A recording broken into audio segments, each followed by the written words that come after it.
Madam Tabletop, pardon, Madam Toastmaster. Good morning, fellow Toastmasters and Mitch.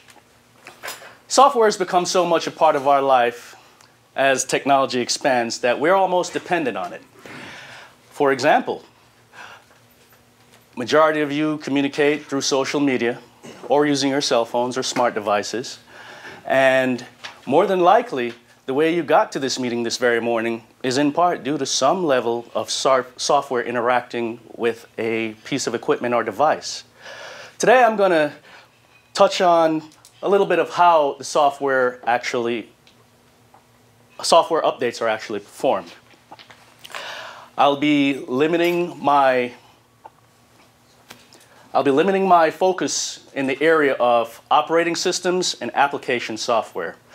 To give you an idea of what I'm particularly talking about, your operating system will be something to the effect of Windows or Apple, whereas your application software might be something to the effect of a word processor, such as Microsoft Word or OpenOffice. Now, the requirement for this is the majority of anything that we're going to interact with, you need some sort of infrastructure, a network, whether wired or wireless. So that is pretty much mandatory in order for you to get your updates. It has to come from somewhere. As the Toastmaster mentioned, if at any time you're not following what I'm saying, please feel free to stop me and ask questions. Okay, so what I'll be covering are the three methods that typically you will receive a software update: a local, remote, or a broadcast, otherwise known as an over-the-air update. Further on in the discussion, I'll be talking about the mechanisms of how the software itself is being, the mindset, the method of updating it, which is either symmetric or asymmetric. So just to keep track, or so that we're on the sheet of understanding here, if I say in the field, I mean basically where the equipment is actually being used. For example, a TV is at home in a business or in your local residence. A client, that will be any single user requesting information from a server which is a data repository of some sort. You make a request from the client to the server, and if the information is there, you actually receive that information. So here's our local update. Pretty simple, straightforward. It's a user physically going to that piece of equipment. What's in the slide here is a John Deere tractor. You see personnel putting a thumb drive with the update, installing the update, and that's pretty much what's happening in the last portion of that picture.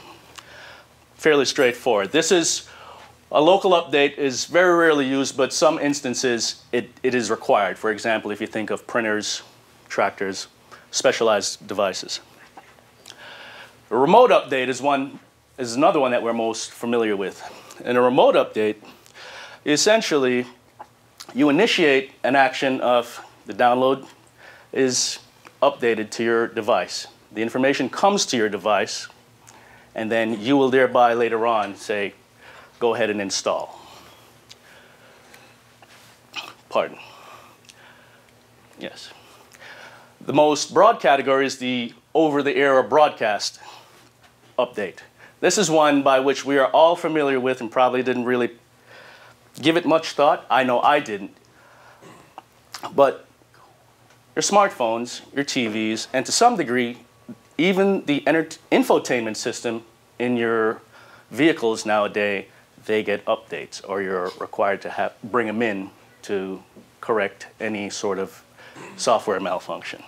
So how this works, you will request information from a general server, see if there's an update, and if it's there, the information is then sent back to you, installed on your device. Now, as far as the methodology of how the software upgrades are being done, as I mentioned earlier, there are two types. Symmetric, in which you have full-fledged operating or application software on that device. A side is, say, our operational, the one that's actual active, that's what's running while you're using the device. And when you receive the information, it now goes to the B side, downloads that information, and at a later date, it updates. So it switches back and forth between which one actually is being active and which one's being updated. Next, we have the asymmetric approach. Very similar to the symmetric approach. However, the benefits of this is you don't actually grab full-fledged, you don't duplicate the software. You take a subset of the software, which gives you the bare bones performance or application to run the system. And when the updates come, it chooses to, similar what it was doing before with the symmetric, it goes to the redundant and as well toggles back and forth. Are you guys with me on that one? Yeah. Okay, very well.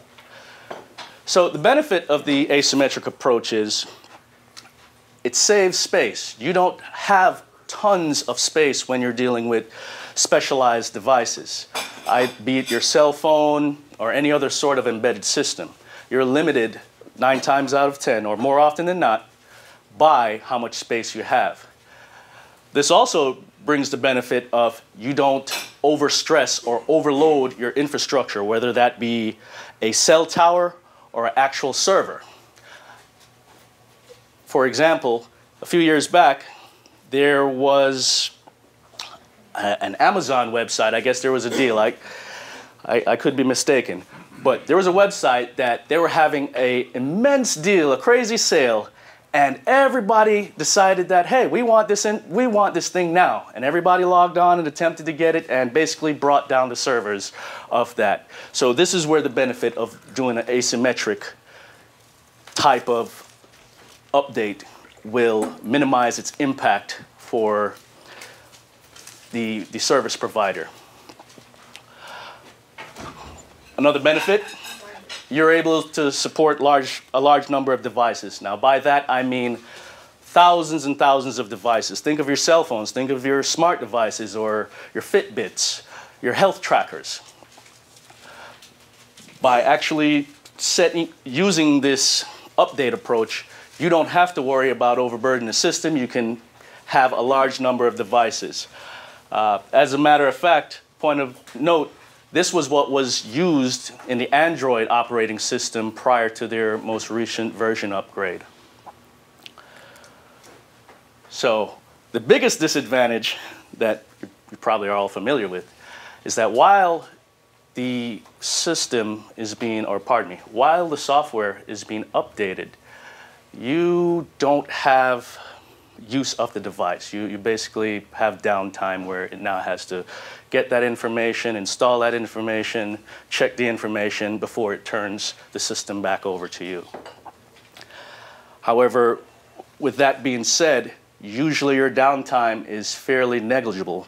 In the area of software engineering, we're striving for 5 nines maintainability. It means that you have 9.999% of the time, that's the limited amount of downtime. You have less than that remaining. So with all that being said, the takeaway is you have 3 main ways of updating your software. Physically, doing it remotely, or having a broadcast. Broadcast is one of the predominant methods being used nowadays, and expect to see more of this as technology moves on, because the Internet of Things, as well as other online devices, are going to require more efficient means of obtaining their information. Yes, Brian? What is this Internet of Things that you mentioned? The Internet of Things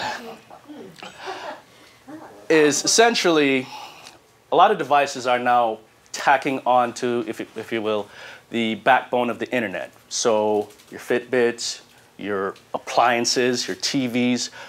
The intent is to have all of these things communicate and be able to access them online. So most manufacturers now are developing, for example, thermostats, TVs, refrigerators, washing machines that will allow you to communicate with them without physically being there. Okay?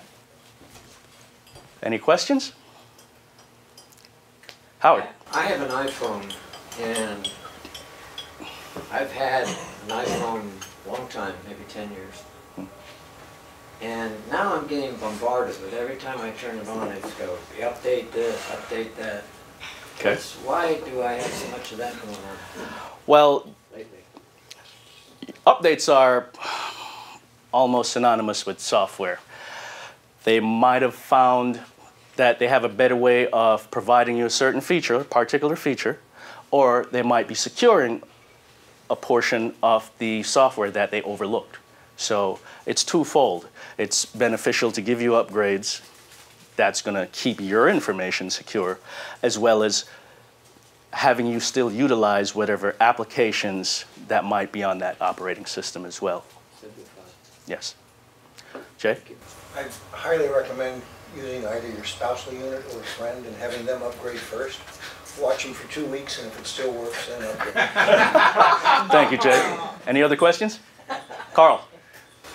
How do you handle a problem where you have devices that start to age over time? So they're now 5 years old, 6 years old, 7 years old, and you still have to maintain updates or downloads for these older devices. Many times, a lot of companies just Stop support. stop support. This is a nature of the beast, so to speak. It really depends on how beneficial that equipment is to them. If it's, say, a highly safety critical equipment, they will figure a way to do it. If it's something as simple as a smart device, they might, just because of sheer difference between the hardware and how the device actually operates, they'll probably decide to put it in obsolescence. Mary, this is all the time I have, but go ahead. Real quick. You showed the John Deere with a computer and being updated. What does a computer do with a John Deere? Does it drive itself? No. They're probably working on that.